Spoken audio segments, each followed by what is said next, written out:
All right, Dre. Go kill it. Do it. All right, peeps. On today's episode of the Kung Fu Genius, the genius will be answering all sorts of hot nonsense live on YouTube. Lots of gems, lots of I don't know what we're going to talk about. Lots of no. Seriously, we really don't know what we're going to talk about. So let's get to it. He is unstoppable, unbeatable, unbelievable. He's Alex Richter, the Kung Fu Genius. And every day, I practice martial arts. Watch out! Word is, I'm a Kung Fu genius. Practiced all day like a genius. Weird. All right. How about this? They say good job, Dre. Yeah, leave it right there, Dre. Yo. Here we are. Live KFG. Cool to see everyone. This is our first live episode. And so I got to apologize because we really don't know what we're doing. So, Yeah. like the first time you do something, maybe it doesn't come out so great. Right. It's a little chaotic. Pulling the laundry out the dryer and it's all wrinkly and we got to iron it. So we originally had a link for this, which I posted, but that link is not the link you guys are watching this on because we messed that up already. So anyway, yo, Dre, how you doing, man? Oh, I'm doing good, Sifu. Really, really Gucci. So this is our second episode we've done today because we recorded an episode earlier True. today. Yes. And so here we are doing our first live. This is technically the first episode of our second year of the Kung Fu Genius. Wow. This is big. By the way, we got some people in the chats here. They said, "Good job, Dre," because they know how difficult it is for you to do this thing live, right? Oh, yeah. I got it on one take, kinda. Well, you had no choice. Yeah. It seems like when we pre-record it, you're more likely to kind of mess it up because you know that we can do it again. Yeah. Maybe we need to do more live things so that you step it up a little bit. Word. Step up the game on them. So anyway, just want to welcome all you guys and thank you for the awesome support for the first year of the Kung Fu Genius podcast. Also want to remind you guys to follow me on Instagram at the Kung Fu Genius. I am now in charge of my own public social media. So if you guys want to interact with me on IG, there I am. I'm posting stuff myself. Did you see I posted that video of the chain kicks? Yes. And that thing went viral. It got like 60,000 views. And you know the In a funny day. thing? Like I was with a Woo woman, Svetlana. We're like, okay, I got to shoot some stuff for my IG or whatever. And she's like, why don't you do something on the dummy? I'm like, like kicks or something. And we shot it as a goof. Yeah. I'm like, I can do some chain kicks like this. And I wasn't even thinking like I was going to post it. And it's like totally silly. I do some chain kicks. That thing ends up going crazy. And everyone is like, they like that stuff. Meanwhile, the stuff we actually produce doesn't really do much, but like the random here, let me just do 5 kicks on the dummy. People go ape shit. Someone's saying to turn up your mic. How's Dre's mic? We got this. I'm kind of like, Dre, can move your mic a little bit closer to you. I've turned him up a little bit. We have this problem when we do the actual recordings that Dre always puts the mic here and then he starts telling stories somewhere over here somewhere, and we always got to keep him on point. Right. So yeah, awesome. Cool to see you guys. Let's see what we got here. Well, we got Andrew the Wanderer. How many more decades do you think will it take for JKD to become so convoluted it is unrecognizable at all? Well, first of all, I am the Kung Fu Genius. I'm a Wing Chun nerd. I am not even I'm not even going to pretend to dip my toe into the precarious politics of Jeet Kune Do. I would say there are probably people who already think JKD doesn't have much to do with what Bruce Lee did back in the day, and there are arguments for and against that. So I don't know. The last thing I'm going to do is dip my balls into the politics of Jeet Kune Do. That's something I don't really feel like dealing with. We got Stella from Greece. Greetings. Cool to see you. Mike, everyone's telling you to turn up that mic for Dre. I think Dre's probably good now. All right, man. Yeah. The one nice. thing we can't say is when you mess up or drop an F-bomb, we can't go, yo, Andrew, can you fix this? Damn. So I got to hold back. Yep. Hold it Got back. Bradley Faulkner, one of our Patreon supporters. I know Tang Sang was a smooth guy, but was his Wing Chun also smooth? Ooh. So that's actually a good question. So I don't know a whole lot of people who can vouch for Tang Sang's Wing Chun. One of his only students, because Tang Sang never needed to teach, because he was a very rich police detective, but he did have one student. His name was Lo Ping Fei, who lives in France.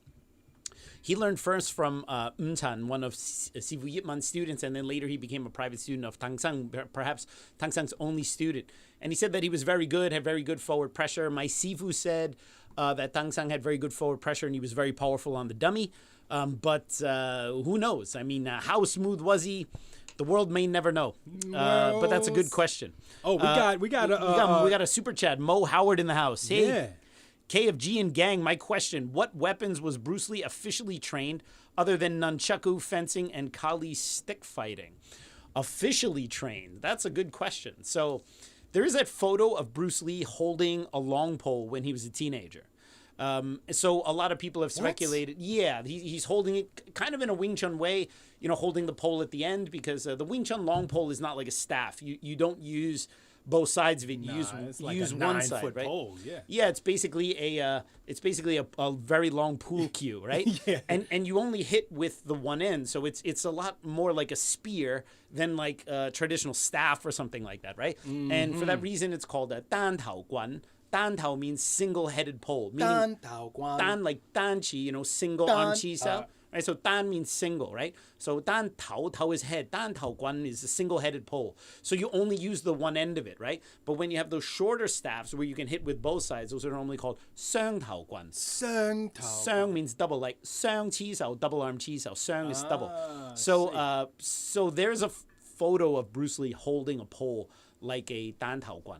And a lot of people have speculated, oh, well, he obviously learned the Wing Chun long pole. No, he obviously did not, all right? Bruce Lee only learned Wing Chun for a few years in Hong Kong, and it would be very unlikely, especially at that time, because at that time, to learn the weapons, it usually took you a little bit of time before you were qualified to learn the weapons. And Bruce was not around in Hong Kong long enough to really be able to learn that. Now, does that mean that maybe one of his Si-Hings might have shown him something or whatever? Sure. And I have a feeling Bruce probably saw someone mucking around with the long pole, and he put a pole in his hand, and someone took a photo of him. But this is not proof that Bruce Lee learned the long pole. He certainly did not learn the knives. So as far as the Wing Chun weapons are concerned, I think that's kind of a non-starter. He wasn't qualified from a Wing Chun standpoint to learn the weapons. I got to see this photo. I haven't seen it. There are photos with him holding a 3-sectional staff, especially during the Green Hornet days. But those are only photos. So I don't know if he was actually adept with the 3-sectional staff so much as he's just holding them. And I think there's even 1 or 2 photos in Seattle where he's with Taki Kimura and he's holding the 3-sectional staff. But there's no video of him wielding it. So it's very difficult to say what he knew. I mean, he could have just been, just faking it a little bit, just right? Holding stuff. Now, obviously, he used the Eskrima sticks or the Kali sticks. Whether he learned that from Dan Inosanto or whether he had kind of picked that up on his own, I mean, that's for the JKD historians. Or that Grandmaster. Grandmaster Beardy, he might have told him, right? The interesting thing is the origin of Bruce Lee's nunchuck skills is always, even that is up for debate. What's up with that? Because obviously, nunchucks are not something that are part of Wing Chun. They're not even a Chinese weapon, all right? And so the question is, well, where the hell did Bruce Lee learn this stuff? Well, for anyone who grew up in the 80s, you don't need a teacher to teach you how to use the nunchucks, all right? If you grew up in the 80s or the 70s and you had a pair of nunchucks, you watch a couple movies, you pretty much figure it out. You don't need a belt ranking system to learn the nunchuku, right? You can figure it out if you have a modicum of coordination. You got to grow up in the 80s. That's the thing. Yeah. That's so the story from John Little was that when Bruce went to Black Belt Magazine to their office, Mito Yohara, who was the publisher of Black Belt, said that there was a book in there. I don't know whether it was probably Fumio Demura's book, although I could be wrong. I could have the timeline wrong on that. Bruce just basically, he said that he just picked up the book and then he just looked at it and he figured it out on his own. From photos. From photos, right? Okay. Which is funny because I actually also had that book in the 80s, right? Besides Bruce Lee movies, I actually also learned from that book. So there's a possibility. You still at have least, the book, though. I still have the book. Yeah, I still have it. At least according to John Little, that was the source of Bruce Lee's nunchuck skills. But the late Big Sean Madigan told me a different story. He told me that his Sifu in JKD, Steve Golden, there was a time period where Steve Golden was in the military. I don't remember whether he was in the Army or in the Marines. And he was stationed for a time in Okinawa. Mm-hmm. And while he was in Okinawa, he had learned some Parker Kenpo karate in the States. He was in Okinawa. He visited a couple dojos over there teaching traditional Okinawan karate and apparently picked up the nunchuku over there. Then the story was eventually he makes it back to the States. He continues training Kenpo. Dan Inosanto was a Parker Kenpo guy there. Yeah. And the story was that Steve Golden showed Dan Inosanto some of the nunchuku stuff that he learned in Okinawa, and then Dan Inosanto in turn taught that to Bruce Lee later. So the thing is that it's a bit inconclusive. That was actually also in a magazine called Kick where they talked about that story. So whether Bruce had, and here's the thing, both of these things could be true. Dan Inosanto might have shown him some stuff that he picked up from Steve Golden, and Bruce could have also gone to the Black Belt magazine office, seen that book, and picked up some more, right? But then he went and played some ping pong with them shits. Don't get me started on that. The number of people who think that video is real is unbelievable. Well, it is real.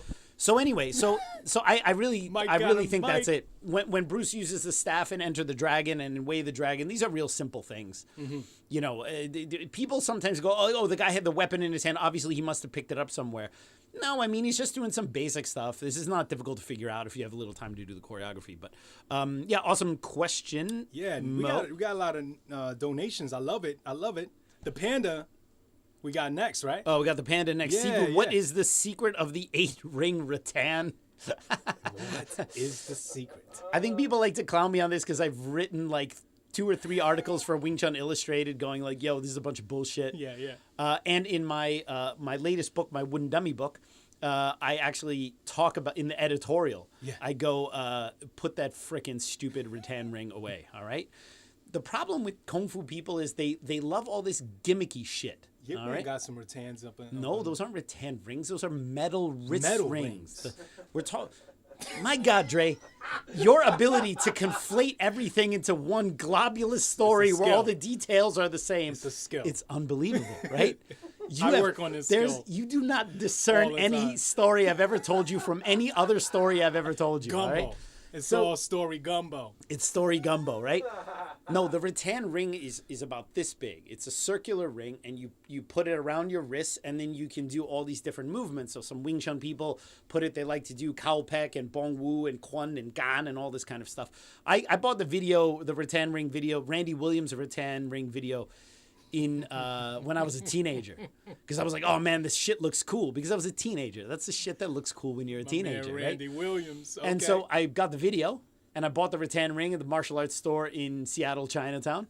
I watched the video, and in half an hour I had figured out all the stuff to do with the rattan ring, and I was able to zip that thing around and go back and forth. And then I was like, okay, this is cool. And then I put that thing on my shelf, and it just started collecting dust, because it's like a gimmicky thing. Once you figure it out, you're like, okay, but this thing isn't helping you stop someone from punching you in the face. It's not helping you get better at chi sao. And as a matter of fact, that is a major liability. Ooh.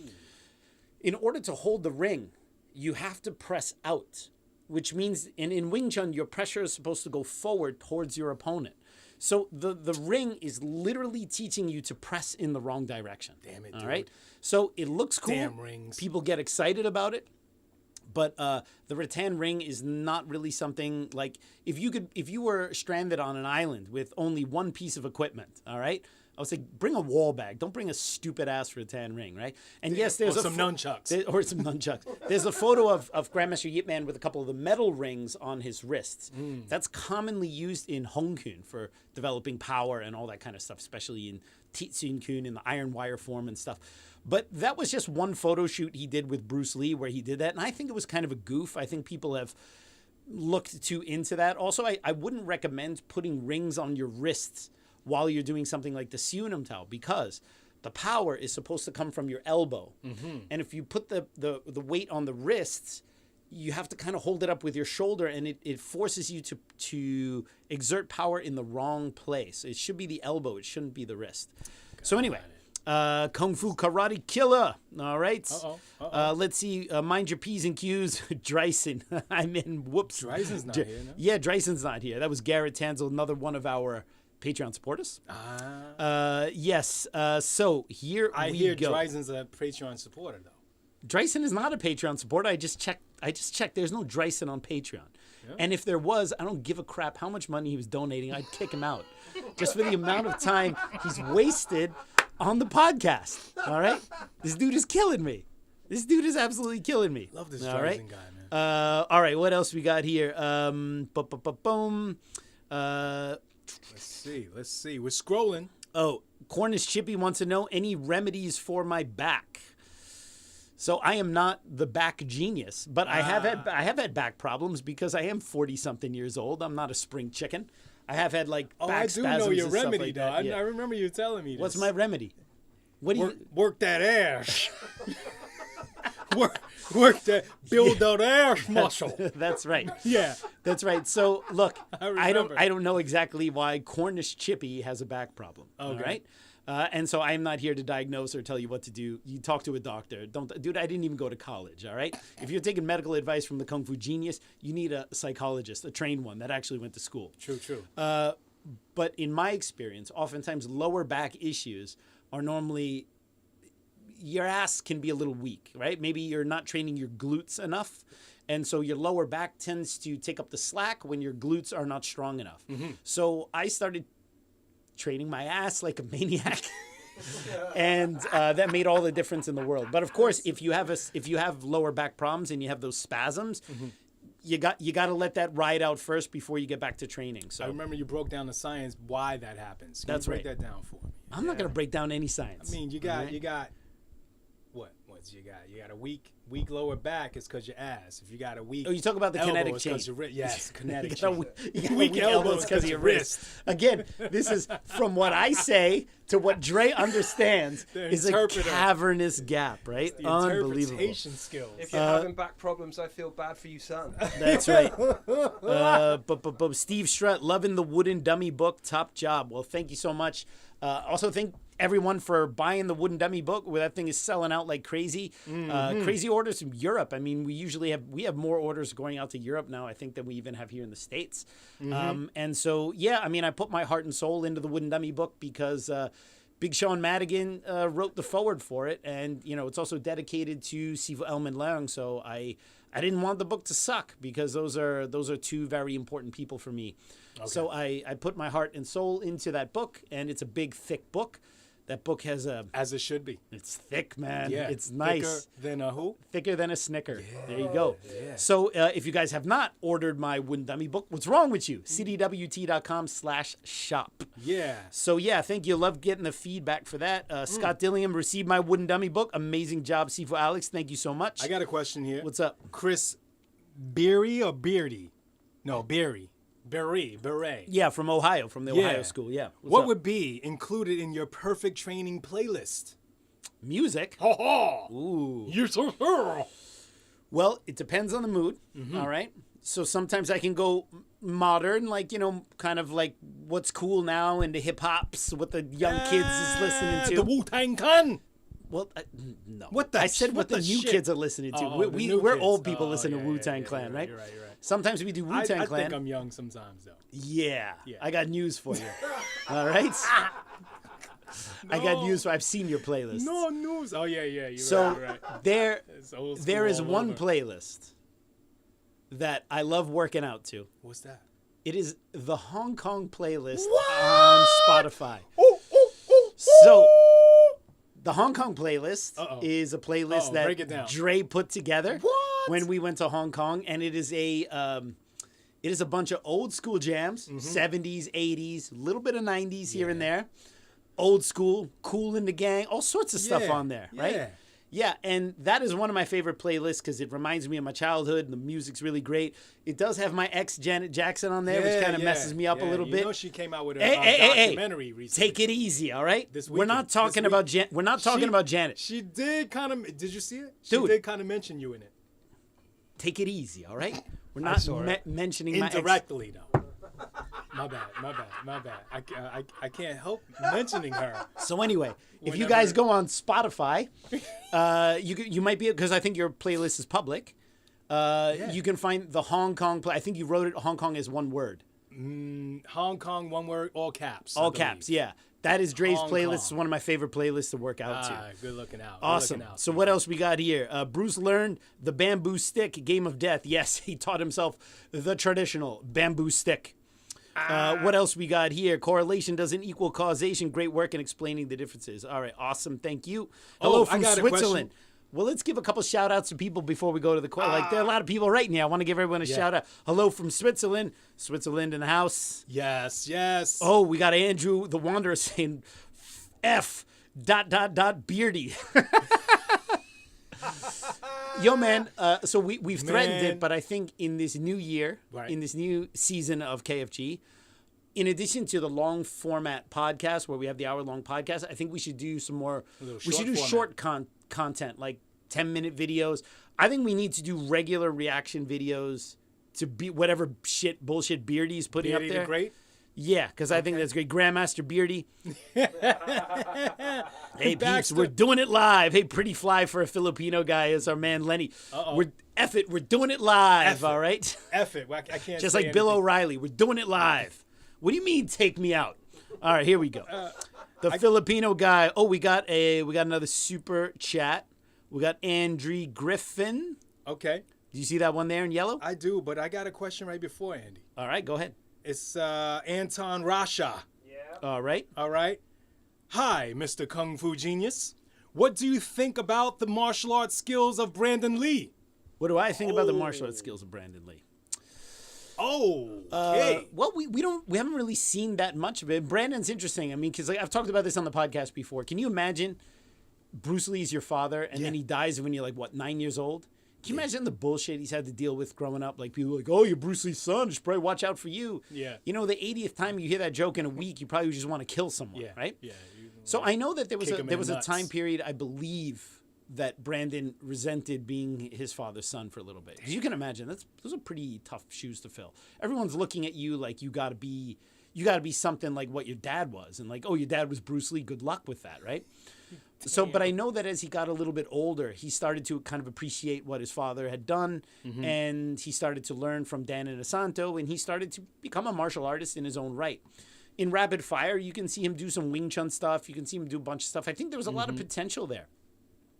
But unfortunately, it's a tragic story. Just life cut too short, and we don't know what there was, what would have been, you know what I mean?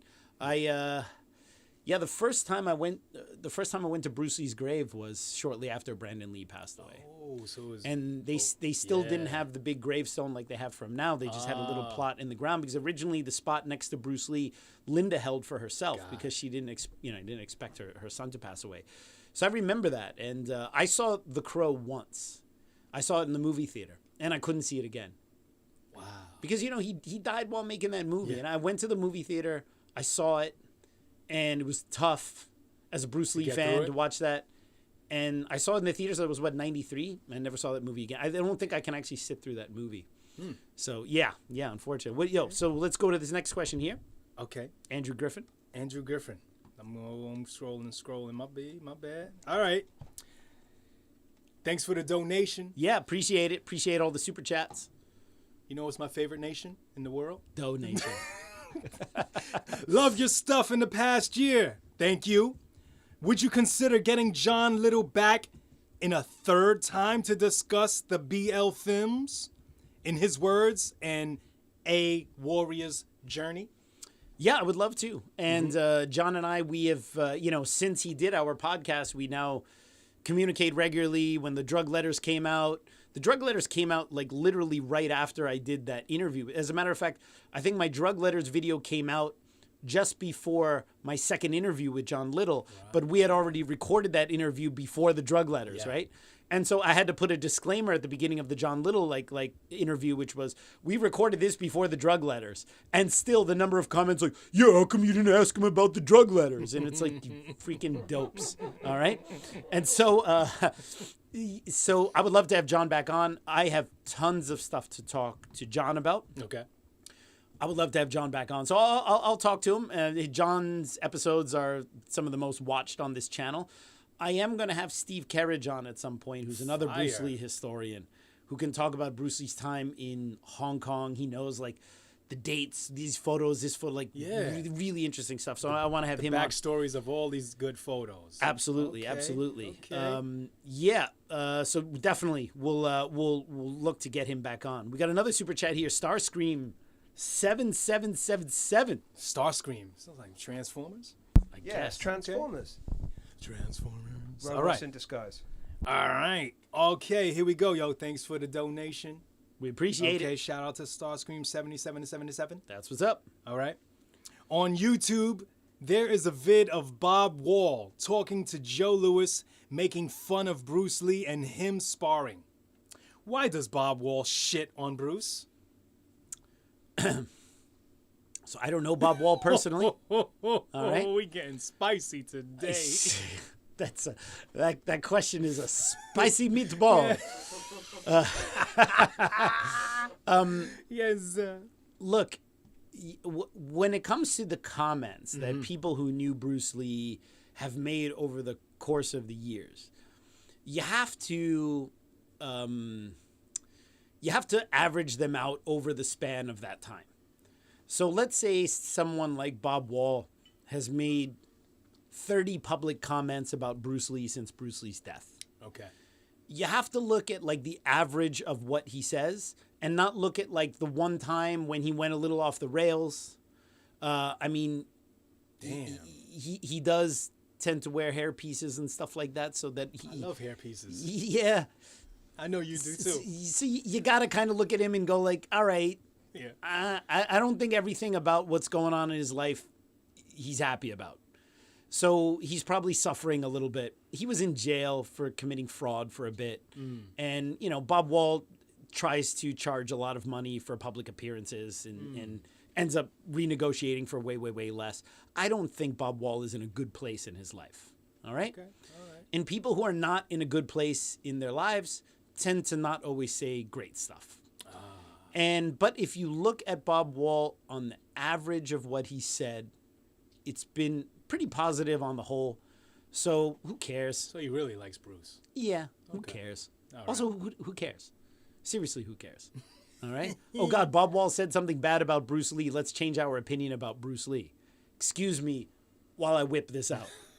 Okay? We live. All right. Okay. So awesome. Grandmaster Baxter. All right. Yes. Is there really a modified Wing Chun system, as William Chung has alluded to? Okay. Yeah. So it's another kind of political thing. Well, I mean, not really. I mean, the term traditional and modified, this is a dichotomy that was created by William Chung.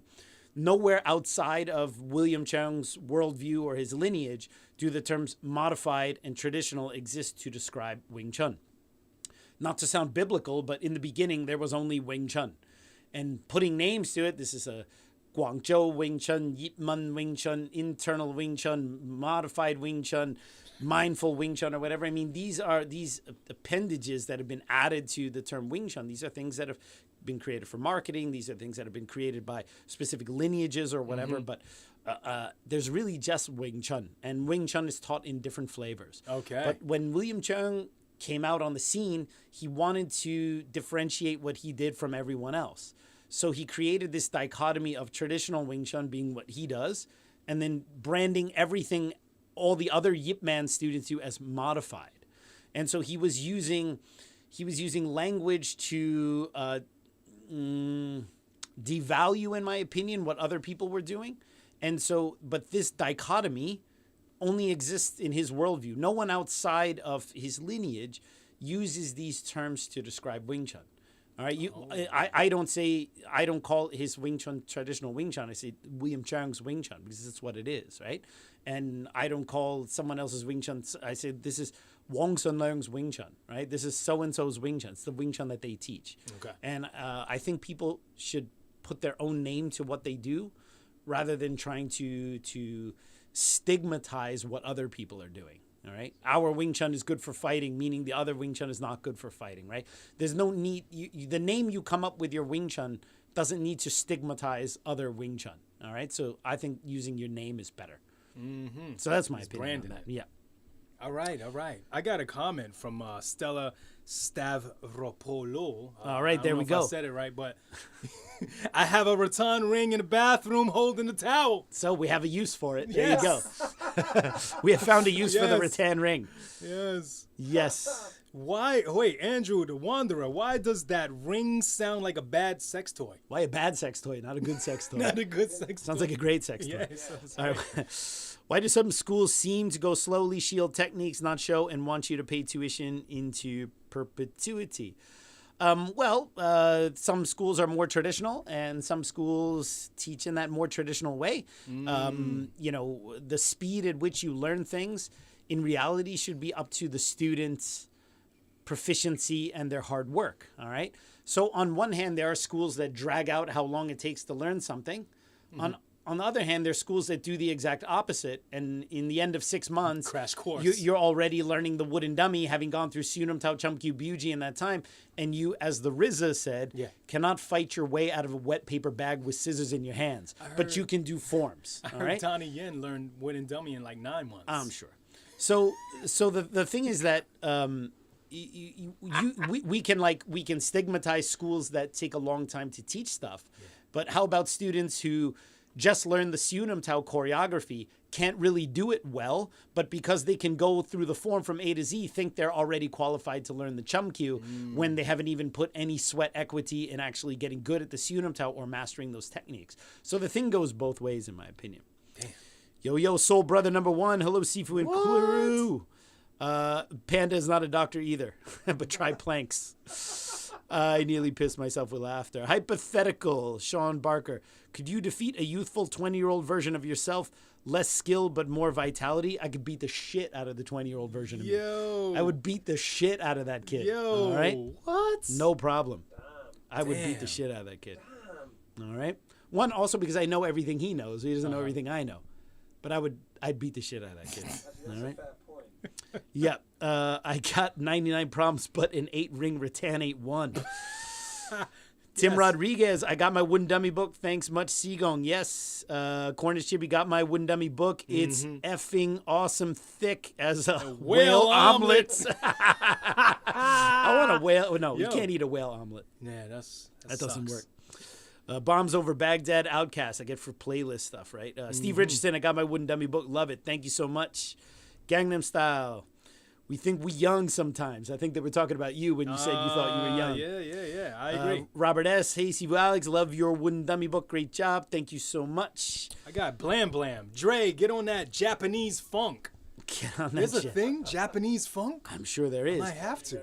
The Japanese have those air sex contests. Have you ever seen those? No. You can go on YouTube. It's what like you have to imagine you're having sex with someone, but it's like in the air, so it's like air humping, and they actually judge it, and it's Japanese, so they're like super serious about it. What? So you basically go on stage and pretend to fornicate with someone. It's a bunch of Japanese judges like, and you can like win. It's like a thing. Weird. Wow, they just made air guitar extra weird. That's so yes, weird. Absolutely. KFG weird. listens to Sir Mix-a-Lot while he works his glutes. Yeah, that could be. More Baby content. got Woohoo. back. By the way, I didn't ask you. So we finished our first year of KFG. That's right. So what was your favorite thing we did in the first year? Ooh. Like of all the episodes we did or good whatever. question. What was your favorite episode? I love stories, man. The stories You like the are stories always ones? getting me. Yeah. Because they're so off the rails. Like the New York stuff, you mean? Yeah, the New York stuff. Saul 'cause- Rosenberg. Yeah. Yeah. Those are good because it makes me wish I joined the school 10 years before or in the beginning. Right. And you can't beat those stories. Yeah, they're great. New York is a wild place, right? Yeah. They have the castle stories too were kind of crazy. Yeah, and Stuff I just in Germany. envision them as you're telling them. It's just like perfect. Absolutely. Moto Perfect. Ronin 888, greetings from Germany. Greetings from NYC. What's the coffee culture like in Hong Kong?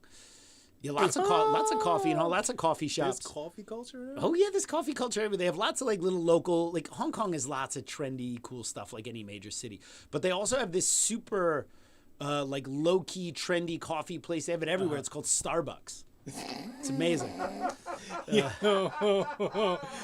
Hong Kong has almost, I think, more Starbucks sometimes than New York, I think. Per capita. Oh Yeah, and you know what's crazy? You know the big Buddha in Lantau Island. There's like, it's so touristy there. And everyone thinks like, oh, it's this old Buddhist temple. No, it was built like 20-something years. It's a tourist thing, right? And they have this little like faux village that leads up to it, and there's a Starbucks in that village. So you can take a photo where you're at the top of a mountain. there's a Starbucks, and they make it look like it's in a pagoda, and you can see the big Buddha back there, and it's like, this is Hong Kong awesome. as it is now, right? We got Jihad Battle. Hey, Seagung. Hey, Yo, Cecil. what's up? What's up? Right, That's our boy Troy. Pretty fly for a Filipino guy. I love Rapid Fire. Rapid Fire is a great movie, Yeah? man. Yeah, Brandon Lee. It's You a like great that one? fight. Yeah, I do. Yeah? Yep. What else we got? Miguel C. What's up, Steve Alex? Living in the Atlanta, but originally from NYC. Love your podcast. Eagerly waiting for my wooden dummy book. Cool. Should be on its way. Hey, KFG, you make WT seem cool in a world where MMA rules today. How do you do that? How you do that? Well, I think you love what you do, and that shows when you do it, right? Shines. I think a lot of Wing Chun people, Chinese martial arts people, have an axe to grind when it comes to MMA, and I'm an MMA fan. I don't think that these two things cannot coexist. I think being you never saw a real Wing Chun guy going MMA, or, oh yeah, if GSP tried to take me down, I would just bugey his neck or whatever. I think that there's a big... I think that you do not need to sit on either side of these polar opposites in this argument. You can have a sensible way of looking at mixed martial arts, of looking at self-defense, of looking at traditional martial arts, and you can teach it in an open, honest way and help people improve their lives. And I think if that shows, then you will have longevity, right? Tomorrow's Brandon Lee's birthday, according right. to... what's that? Robert C. Did I just read that? Yep. He was good in Rapid Fire. Everyone likes Rapid Fire because you can see him do some Wing Chun stuff in there. Roberto S. My bad. And his sister works to keep Bruce's memory alive. Well, that's debatable whether Shannon is doing that or not, but I'm not going to get into that. Let's see. Hey, Steve Richter. Dre sometimes gets a hard time from the audience, but Dre balances things out. Bloody good job, Mikey D. That's what's up. Thank you. Yeah, bloody good job. Bloody. All right. Thank you very much. Bradley probably takes the lift. Yes. I hope he does. He walks on the pavement. He takes the lift. He puts U's in words. Use. There's no U in color. There's I don't U care in what color, you say. favor, neighbor. Yes. All right. What's up? Yo, you gotta. What's up, Mikey? The British genius. I don't know about genius. He's the BFG, which is the British effing guy. It's not the British effing genius. BFG. Good question. Some great one-liners. Brilliant cheers. Awesome. What about Linda Lee's second husbands? Can he come on? Tom Bleecker. That's what they're talking about there. So I have... Wait. Tom Bleecker is Linda Lee's second husband. Yeah, that's how he got all that dirt on Bruce and stuff like that. I never knew that.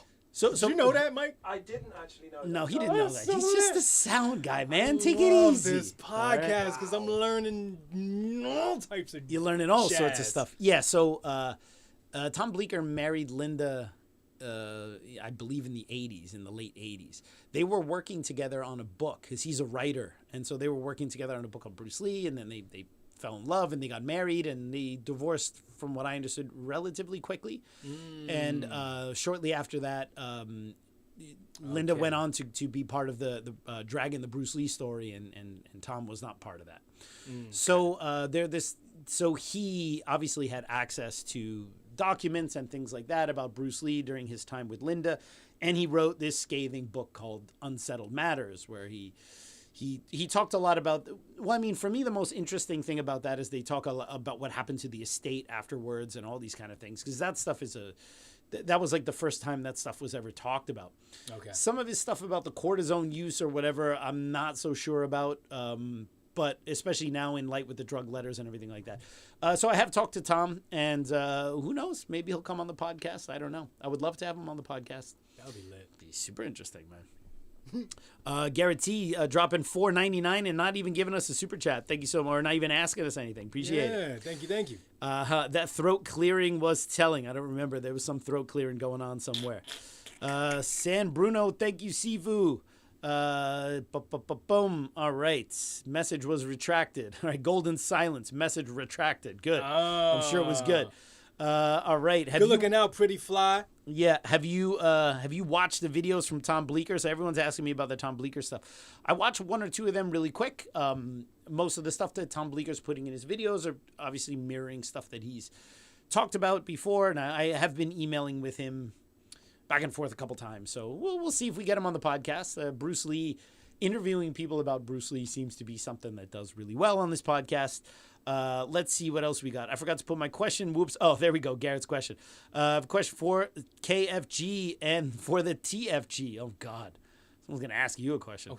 As well as my question for Sifu is, what is the benefit of using the bottom three knuckles compared to the others? All right. Well, that's a great question. It's like, why in Wing Chun do we use the bottom three knuckles as opposed to the top two? You know, punching, knuckle selection in punching is contextual, right? I feel they show more in the face. They show more in the face? Yeah. That's your reason? On your opponent, yeah. You've been learning from me for how many years, and that's your reason? That's my reasoning. I swear, I've taught you nothing. I've tried, tested it. I swear, and I've it taught works. you nothing. You have learned nothing from me, all right? I've seen my opponents, they like bottom three right in That's their right. cheeks. Yeah. Jaw. It's because you're wearing brass knuckles. That's why. No, I don't do that. So the bottom three knuckles, all right, obviously we use a vertical fist in Wing Chun. So that already influences knuckle selection, and it's a centered fist. The reason why we use the bottom three knuckles, and this is not just a Wing Chun thing, even Jack Dempsey. The law of verticality. The law of verticality. Jack Dempsey even talked about it in his book, is because this actually is what Jack Dempsey refers to as the power line, whereas the power goes straight through your forearm and it goes right out the ring finger knuckle, which means that you have an unbroken power line through your arm, through your fist. If you were to tilt the knuckles so that it lands on the quote-unquote stronger knuckles, you have now actually broken this power line. And so people make the mistake about striking surface and saying, okay, these two knuckles are stronger, so you want to hit with that, maybe not paying attention to the fact that putting those two knuckles out to hit with it actually puts your wrist in a really strange position for punching. But for many modern martial artists, this is not really a problem. Why? Because their wrists are wrapped. Yeah. Okay? So if you have wrist wraps plus gloves, then it's a lot less important which knuckles you hit with, because basically, like the old adage goes, there are no wrists in boxing. You got stiff wrist. So the wrists are taken out of the equation. But if you have to punch someone, presumably with your bare hands, then knuckle selection is important because you need to protect your own wrist, which is why the Hunsao needs to be trained in a way where you stretch and strengthen the tendons and ligaments in the arm, so that if you in the wrist, so if you hit at an odd angle, your wrist is not going to explode. So the bottom three knuckles allows you to land with the face of the fist, so you're landing with a greater surface area, and your wrist and forearm are in one beautiful alignment for what we call the power line. So it's actually much better. You can put your fist on the wall like this, a vertical fist, you place it on the wall on the bottom three knuckles and walk and lean your body weight on there, and you can feel how that naturally goes through the forearm, and then you can switch it to the top two knuckles and you feel now all the pressure is on your wrist and it's on those top two. So, however, when karate people use the top two knuckles, the way they punch is different, and it has a different context. You got the horizontal fist. It's horizontal, so it's not wrong for that context. The problem is people always want to say, well, Wing Chun people say you got to punch this way, and this style says you got to punch this way, so which one is right? The karate punch is optimized for the way karate people punch, okay? Yeah. The Wing Chun punch is optimized for the way Wing Chun people punch, okay? So the problem is that everyone always wants to create a dichotomy, like one is right, one is wrong, when in reality, it's not like that at all, all right? It's all context-driven, right? The one thing that people worry about is the so-called boxer's fracture, where you hit with the pinky knuckle, and this one breaks very easily because this metacarpal is not attached in the same way as the other ones. But that, again, would actually then be hitting incorrectly. We're not punching with the bottom knuckle. We're not even punching with the ring finger knuckle. You're punching with what we call kudmin. Kudmin is the face of the fist. So it's this entire surface here that lands like a battering ram. So you're not hitting with just the knuckles, and you're certainly not hitting with this one. The mistake a lot of Wing Chun people make is they use the wrist too early, and they end up smashing the pinky knuckle, all right? But that is not a Wing Chun error. That is called user error, okay? You know what I just noticed? What? You got this Hulk shirt on, and he's using the bottom 3 knuckles. Yo, what's up with that? That's right. I got a Hulk shirt, That's it. and this Hulk shirt has got the vertical Wing Chun fist, Yo. all right? Yeah, man, my T-shirt. I have a huge T-shirt collection, and I'm very what's up. picky about the T-shirts I wear. So you taught the Hulk Wing Chun too. That's what's I up. didn't know Who that. knew the Hulk did Wing Chun? That's amazing. I know. Dude, when the Hulk gets his ass kicked by Thanos in Avengers, Thanos? Thanos. Did you even watch the movie? Thanos. Why'd you say it like that? Thanos. Thanos? Oh my God. As in, what's his name? How you pronounce Again, it? How do you pronounce From it? what we Thanos? from what we actually hear, what we actually tell this guy, and what he understands, such a cavernous guy. All right, so Kung Fu Genius, what do you think about the movie Dragon, the Bruce Lee story? I thought it was super entertaining when I was a teenager, and then I learned more about Bruce Lee, and I got really pissed. Boom. Wait, what was that question for me, Garret T? I don't know. I don't think it matters. All right, I'm okay with that. All right, thanks for the podcast. I have a question. This is Ailey Meow. I have a question. So my school always had a touch of hippie kind of stuff. It never bothered me. Had to do Chi Dao classes and Körperwahrnehmungen. Yes. Well, hippie stuff. There's a lot of hippie stuff in Chinese martial arts. Your mileage may vary. I try to keep the hippie stuff out of my Wing Chun school. You know, I like to keep it real. I like to keep it street. Keep it real. All right. Keep it street. So with the COVID, school switched to online classes, and now it is riddled with esoteric stuff like the above. I talked to my Sivu about it, but not sure how to approach it without creating bad feelings. Yeah, this is always difficult, right? When you've been with a teacher for a while, maybe you're not happy with how things are going. How do you approach it? I don't really have any advice for you. Just tread carefully. All right? Garret T, my question for the TFG. Okay, here we go. Okay. Is do you struggle with being on the shorter side in bouncing? I'm right around your height as well, and I've never been able to put on weight and get shit for it as a bouncer. Well, I'm 6'6". So you are feeding into this bullshit that you're taller than me. Wait. Everyone thinks we rigged the seating just because you're like secretly so much taller than me. I'm sitting in a small chair. Do And not I'm a believe a word that he says. Not bunch- a word. Somebody laughing Yeah, out someone there. laughing out there because they know. Yeah. All right. In fact, that photo next to each other for the book shoot, That I was- think you even looked like an inch shorter than me. And someone was like, "Yo, Dre's shorter." Trish. All right. I'm gonna come clean. I'm 5'8". Yeah. But fine. yeah, no. I definitely psychologically think people on the team are just like short bouncer. Short bouncer. But I never got any slack face to face with that. Right.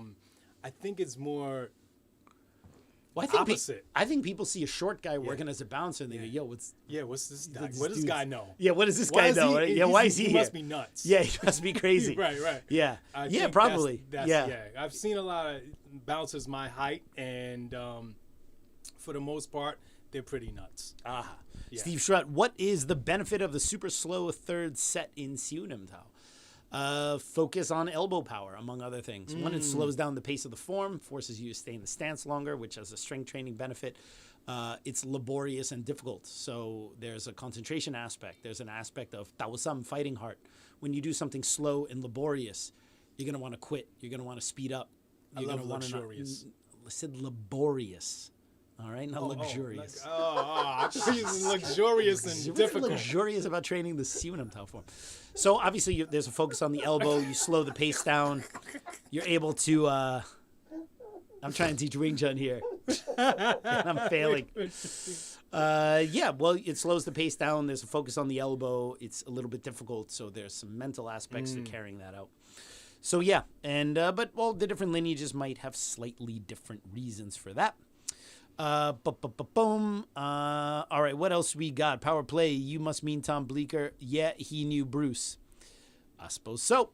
First live stream on this channel. This is the first live stream on this channel. Yes. And you know, it's a little chaotic because it is our first one. We're learning the ropes here, but I think that we want to do this once a month. One, because it gives our editor Andrew 1 week where he doesn't have to edit something. Yeah. And I also think it's just cool because I like interfacing with our listeners out there and direct. And listening to what you guys want to hear. Boom. All right.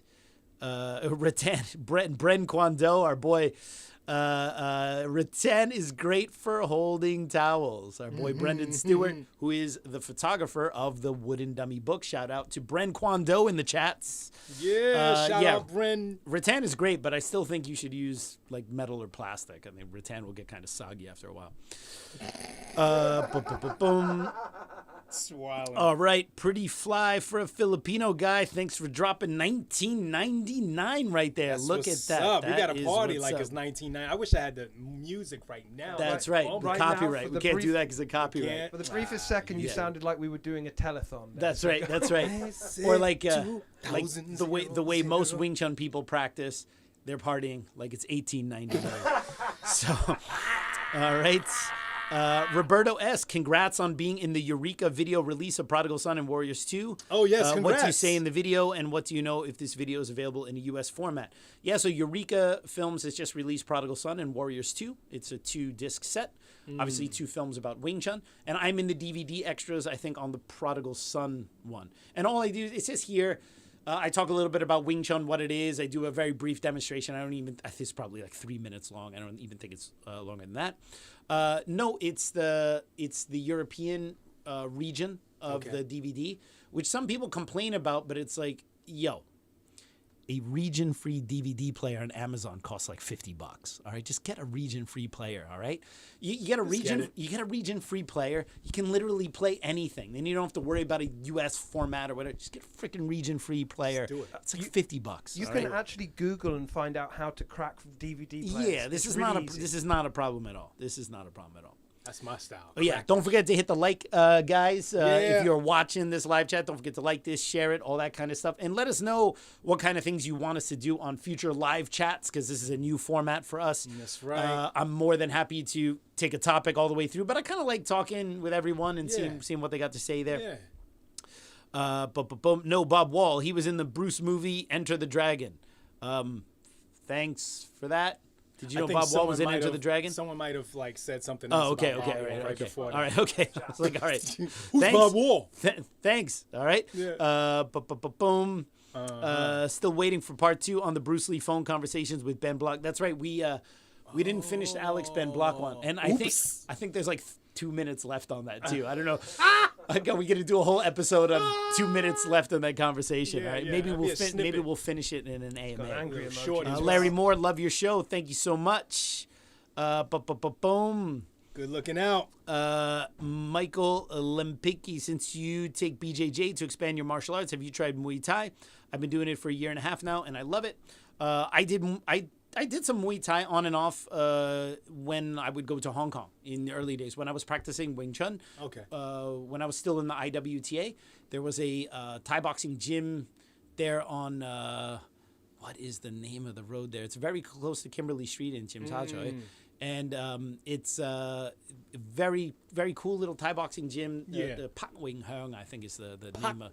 Yeah, he's the guy who he's the teacher there, and he's a freaking killer. And so I used to just go there. I used to train Wing Chun during the day, and then I would just go and do Thai boxing and just go in there anonymously. And it was so much fun because he'd hit the pads and he'd do all this conditioning stuff, and then I would spar with those guys, and it was great. So I did that when I was in Hong Kong, but just kind of on and off. And I hit the bags every once in a while, throw some Thai kicks and stuff like that. But the Wing Chun that I teach is not just stand there in the Sunam Tao. I teach a very active Wing Chun where we integrate a lot of different things. Sometimes we put the pads on, I'd smack you around with some non-Wing Chun stuff. When I was younger, when I did the JKD, we had a little Muay Thai in there. And I got destroyed by a dude named Shin. Shin. Knocked me out. His name was Shin. Knocked me out, yes. Yeah. But his legs is bigger than yours. Yeah. Shorter than us, bigger legs than yours. That's why his nickname was Shin. And we were uptight, and his leg literally, like, like a magic leg. Like he had a third leg and hit me with. Got it. Felt the electricity. Boom. Have I thought about a video with Golden Bell training host Prince? He said good things about you and your Bruce Lee knowledge. Yeah, so that's the Golden Bell training channel. It's a great channel. Yeah, I would love to do something with him. The first year of KFG, we're kind of figuring out what people like, what people don't like. Now in this second year, we have a little bit better of an idea. And yeah, I would be totally down for a collab. I think that would be absolutely amazing. Boom. What else we got? Wait, time out. Pretty Fly says, I get pain in my thanus after Chipotle. Unbelievable. We know about that too. Unbelievable. Yeah. Golden Thanos, Silence Thanos. 4. Hey guys, KFG, I'm reading your Wooden Dummy book and it's awesome. I'm currently learning Cantonese and want to ask what strategies you use to become so fluent in it. Well, my Cantonese is okay. Well, practice. There's a great Learn Cantonese course on Spotify where you kind of follow along. Pimsleur's course is good, but they only have, I think, 25 lessons for Cantonese. It's not a full course like the other ones. There's lots of free resources on YouTube, like follow along stuff, practice stuff.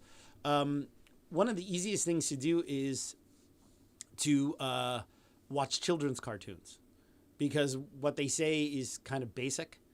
And so it might sound like a silly suggestion, but watch Peppa Pig in Cantonese.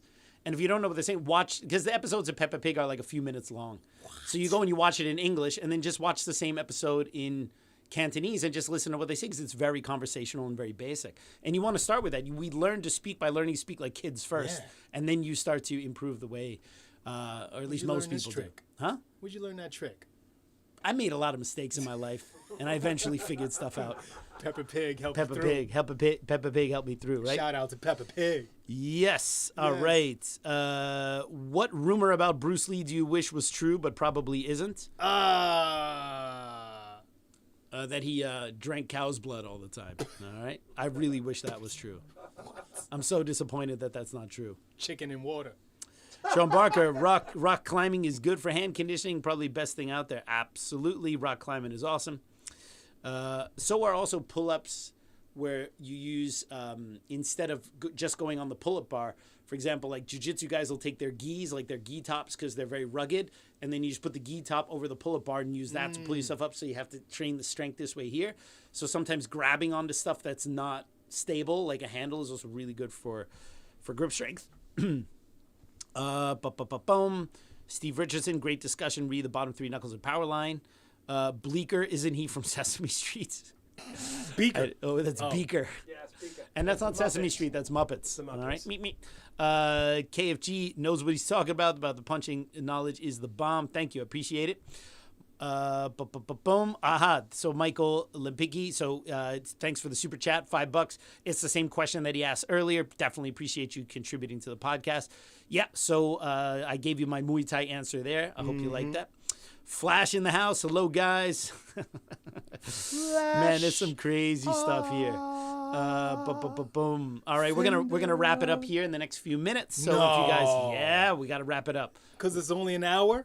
It's only an hour. I think a live stream is good for about an hour. You don't want to do it too long. We got a super question. We got donation. a super question. Super question donation from Golden Silence 4. Awesome. Let's go. Okay. Hi guys. Sorry for the retractions, phone issues. I am now. Whoa. The thing just jumped away. Oh, now he's using his computer. I am now using my computer. My question is, what strategies did you use to become so fluent in Cantonese? So that's the same question. Literally. So he asked the question and then he did it as a super chat. So I already answered it. All right. Awesome. Yeah. Damn, so, dude. well, now you know. And Peppa Pig is the secret to fluency in Cantonese.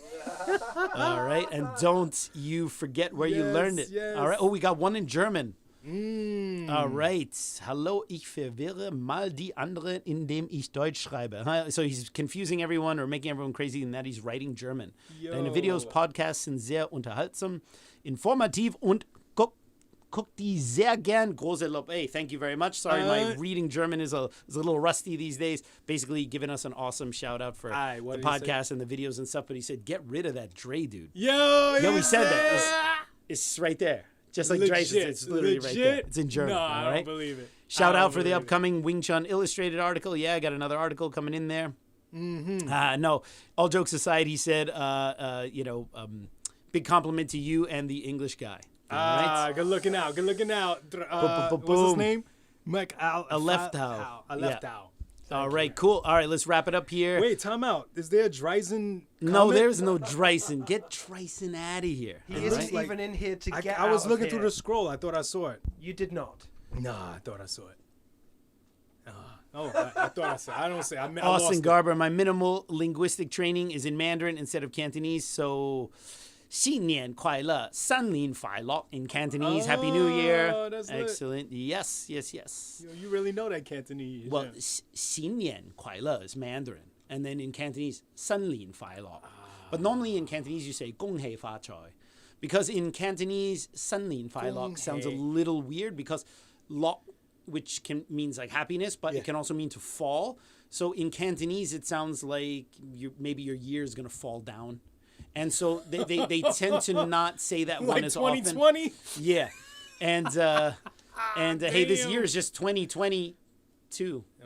All right, it's the same. It's two T-O-O. So Cantonese usually say 恭喜發財. All right, like wish you luck and wish you money. All right. Yeah. Love the podcast. Good looking out. Next episode, all in Cantonese. I'm cool with that. No Dre Ison. No. People Yo, pissed he off. There's said no I Dre saw the Ison. Dre Ison question too. Where was I? Lost it. I lost it. The panda. The band has a panda. Dre Ison question too. Good looking out for the donation. That's what's up. That's I think what's up. Dre Ison put in an $80 donation. That's what it is. Yeah. It hasn't shown up. If though. Dre Ison put in an $80 donation, I still wouldn't answer his damn question. What I about would $90? just take He his misses $80. you. I would just take his $80. Be like, thanks, mama. Awesome. So before we get out of here, just want to remind you guys, don't forget to follow me on Instagram, Twitter, at the Kung Fu Genius, Facebook, at the Kung Fu Genius. Thank you to everyone for supporting us for the first year. Also, big shout out to our Patreon supporters, especially John Turnbull, who's an epic supporter of our podcast at the highest Yes. level. Really Shout appreciate out that. to the Turnbull and We're gonna have you on the podcast because at his level of support, he gets to be a Dre for a day, That's and what's he also up. gets like a private conversation with me. So just getting Dre out of here is really the whole point. So thank you to all those that guys. intro right. Yeah. And also, you guys want my Wooden Dummy book. Wooden Dummy book's for sale at citywt.com/shop. And so thank you so much for that. Also, let us know about ideas for future live episodes. Because obviously we love taking all the questions and stuff like that, but we can also do different topics. A lot of people want me to talk about that DUST, that dust, that Detroit urban survival tactics, that dude who shows all that nonsense self-defense. He's funny, man. He's ridiculous. And ridiculous. All right. stuff. And my man Tom DeBlas, who's a huge BJJ guy, he's like trying to challenge this guy for $50,000. It's crazy. So anyway, looking forward to that. And so big thank you to everyone. Super excited to get started on the second year of the Kung Fu Genius podcast. We got tons of fun stuff for you guys. We got interviews. We got topic episodes. We got AMAs. And we're going to have some shorter content as well. So we'll have the long format podcast. Yeah. And then we'll occasionally do like 10-minute things on there. We'll do beardy reaction videos because people like that stuff. Couple surprises this year, too. Hopefully. All right. And we're now going to be premiering the episodes at 5 p.m. Eastern Standard Time instead of 6 because I have to teach later in the evening. So if you guys can adjust all that stuff, hopefully that's easier for some of our European watchers. So again, thank you so much. Thank you for all the super chats for supporting. We love you guys. We'll see you guys next week. And I'll see you guys next time. Finished with the what's his name? Awesome. Cool.